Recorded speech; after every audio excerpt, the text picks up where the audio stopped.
Mesdames et messieurs, bienvenue dans le dernier épisode de Avengers Catastrophe cosmique, ou, comme j'aime l'appeler, comment dézinguer un univers cinématographique en 10 leçons, voire moins.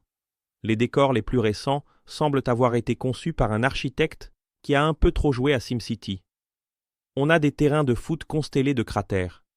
Si ça ne crie pas film de super-héros, je ne sais pas ce qui le fait. Et bien sûr, on a les sentinelles, ces charmants amis métalliques, subtils comme un cours de chimie en première année. On dirait qu'on est sur le point d'assister à une attaque totale des sentinelles sur les mutants et les Avengers. Imaginez, X-Men. Mais qu'avez-vous fait de mon manoir, avec une ambiance sonore orchestrale menaçante? Et pour ceux qui s'apprêtent à commenter « Ah, mais les sentinelles, on les a déjà vus », laissez-moi vous rappeler que Marvel n'est pas du genre à se fouler côté originalité.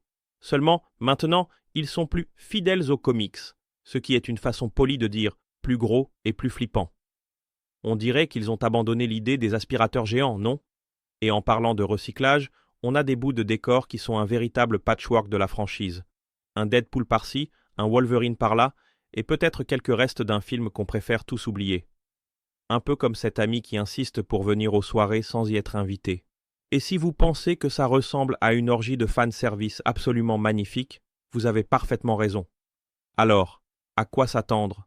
Des scènes de destruction massive, des morts de personnages que l'on croyait intouchables, et probablement une ou deux références à des classiques des années 80, parce que, avouons-le, la culture geek a toujours eu une longueur d'avance pour piller le passé.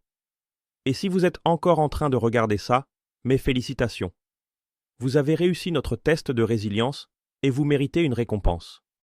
Allô, Tony Stark, on a besoin d'une armure en vibranium pour ce spectateur-là. Enfin, si vous avez aimé cette vidéo, faites comme un Jedi paumé dans une convention Star Wars. Partagez, commentez et lâchez un like.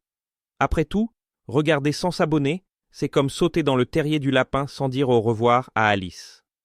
Alors, cliquez sur le bouton d'inscription. Ou envoyez un hibou si vous venez de Poudlard. On se retrouve au prochain épisode, où on promet plus de sarcasme, plus de blagues de nerd, et bien sûr, plus de théories qui font passer la théorie du Big Bang pour de la science exacte. À bientôt.